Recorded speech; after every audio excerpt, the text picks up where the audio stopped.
Mababang singil sa kuryente ng DECORP asahan ng mga consumer ngayong January billing. Narito ang report. Maagang nagpunta sa tanggapan ng Dagupan Electric Corporation si Tatay Juanito kaninang umaga upang magbayad ng kuryente. Mahigit 2,500 pesos ang binayaran niya para sa November billing. Mas mataas pa ang bayarin nila sa Disyembre na umabot sa mahigit 3,000 pesos. Todo diskarte raw sila upang bumaba ang kanilang konsumo sa kuryente ngayong Enero. Yun nga po, nagbabawas po ng mga appliances na pag katulad sa araw, pinapatay ang mga ilaw, yung mga electric pa na binabawasan namin. Ayon sa DECORP, bumaba ang generation charge dahil sa mas murang presyo nito sa merkado. Kaya inaasahan din na bababa ang singil sa kuryente ngayong buwan.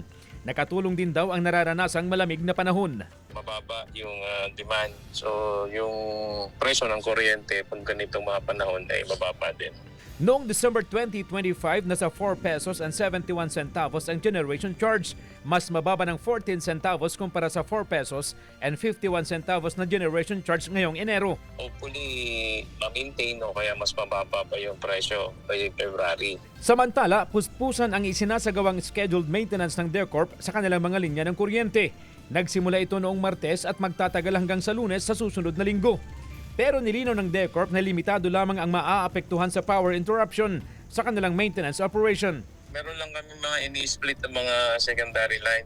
Gawa ito na may applicants na kailangan ikabit doon sa area.